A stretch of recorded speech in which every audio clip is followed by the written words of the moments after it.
How's it going, everybody? Hope you're doing well. Welcome back to the channel. My name's Rex. Today we're going to talk about and run this thing right here.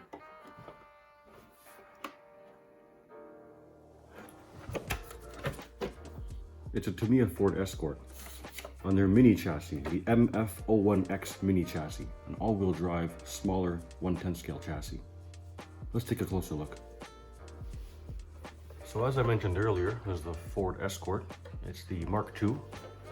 Produced from 1975 to 1980, and this specific livery was a big champion, a winner in 1979. You can see here the pre-painted body came with paint chips already. This chassis is different, very different. Tamiya's got a wide range of cars and kits and models available. And in that wide range of product, they've got a segment or a class of mini scale they call. And they're still 1/10 scale, like other 1/10 scale cars, but much shorter wheelbase. Example, a typical touring car is 257 millimeters from wheel nut to wheel nut. These mini chassis, from wheel nut to wheel nut, you get three options. This one is 239 millimeters long from wheel nut to wheel nut. I can shorten it to 225 millimeters or 210 millimeters. And that's so the wheelbase matches up with bodies that are much smaller. If you want to know more about Tamiya's mini range, I've got a video down in the description below. It's an old video and it's a bit cringeworthy, but it's got a lot of info, so I've still got to recommend it. But let's get into this one. If you are a Tamiya fan, then you may have already recognized sort of a silhouette, very similar to this thing. This is another 1/10 touring car from Tamiya called the TL01. It's an enclosed rectangular box kind of chassis right down the center. All the gears are in here. Power transferred to the front via this drive shaft, motor kind of in the rear, in front of the rear axles. This one's not too different, rectangular style chassis, tub, rectangle enclosed kind of thing. Gears up here, gears back here, power transfer to the front via this shaft. But the motor is not in front of the axle. The motor is behind the axle on this one. And the reason that interests me is it completely changes the handling characteristics of this car compared to that car and any other car I've got. And you'll see it in the video. It's actually got a lot of rear grip and tends to push the front a lot, meaning it sort of understeers quite a bit. And the only way to get it to turn sometimes is to oversteer it, give it throttle. You can see in the camera as well. It's got quite a bit of rear toe in from factory. That helps keep the car straight. So you'll be able to see in the video as well that it's very good on dirt, on loose dirt, at straightening itself on the straightaway. If you watch any of my other videos, you'll see in comparison some of the cars with the motor in the center, such as the XV02, wasn't very stable on the straightaway and kept on spinning out. Wasn't very stable on the straightaway in comparison to this. So I've already made a video talking about the MF01X. If you want to see that, it's down below, but it's not this version, it was the Rally Beetle version, but it's pretty much the same thing. But I decided to make this video because I drove this a lot more now, and I've got some thoughts about it. I have the rear differential locked because the understeer was even more apparent in the loose dirt before. And in the first video, I mentioned that this drive shaft comes out on extreme cornering. Well, that's because the factory settings for the toe out on the front wheels was a bit more than this. This is next to none, but I think the book tells you to do half a degree out. And half a degree out made this angle even more extreme, and the drive shaft would often pop out. It's important I re-mention that because the changes I want to make to this are prevented until I get CVDs, but I'm not sure I want to spend the money on that. And the issues I'm talking about is, you'll see in the video, there just isn't enough travel with these oil shocks that I have myself.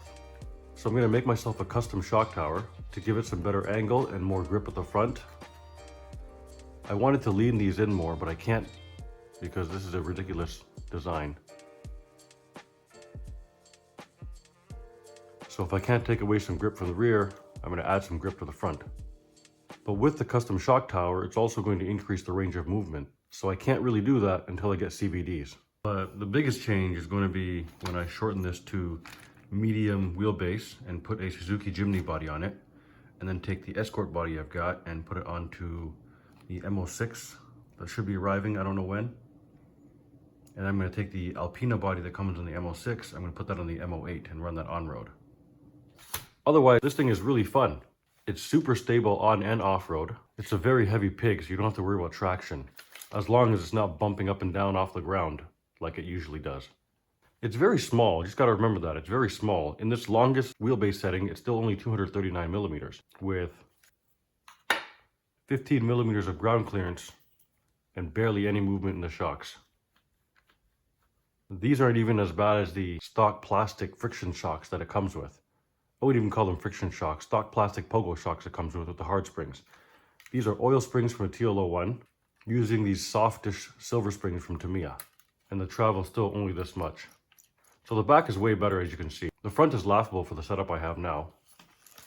The rear is not bad, except for the fact,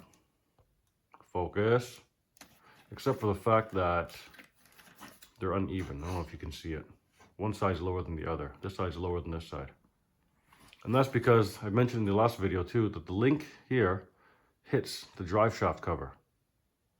So when it fully extends downwards, it hits that drive shaft cover. I have shaved a lot of it off, the plastic, but it still hits it. So I need to do something about this front travel. And with the custom shock towers, I can lean the shocks out more, giving the front more grip. And the last thing is pinion gear. I have to change the pinion gear now because in the video you'll see I went way too slow. Crazy thing is, now that I'm checking, it looks like it already has a pretty large pinion gear. It does, a 22 tooth pinion gear. Oh man, I need a faster motor. All right. We just discovered that together. Everything else on here is stock, meaning the tires are stock and glued, no foams. Running the silver can in the video, Tamiya TBLE 02S speed control, DSM-1 receiver, some kind of Futaba or something steering servo. Enjoy the rest of the video. Thanks for joining me. Make it a great day. Peace out.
All right, MF01X first run. Lock diff because that's what I use off-road, and I was a little bit too lazy to switch it up. I've also increased the toe out on the front, just a hair. Okay, we have a little more speed. Could probably use a 23 tooth though. So I did not unlock the rear diff. And I kind of want to try it. Because I've somehow made the corners even tighter now in this truck. And this does not like tight corners. Speed's very low. I think we're going to have to change to a faster motor. It's a stock silver can, 27 turn, if I didn't say it already.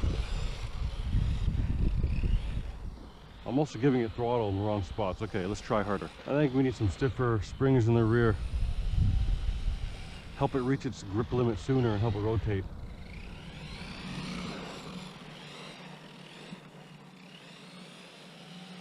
Try the track in reverse.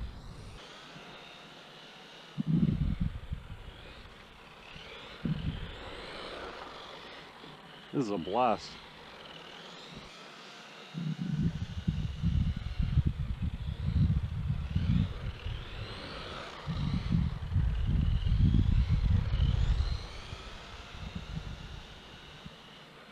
Yeah, I'm gonna have to open up that rear diff and check it out and try and see if it'll turn a lot tighter with the non-locked rear diff, which I think it might.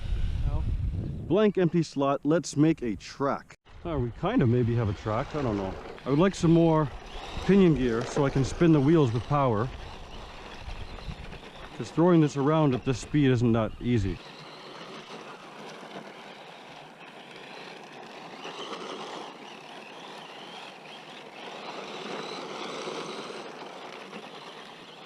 This is fun, but I definitely need more speed, more power.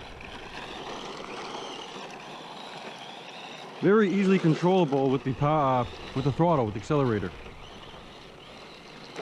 You can control the slide very easily. But I already did a video kind of on one of these already with my rally Beetle. This thing's awesome.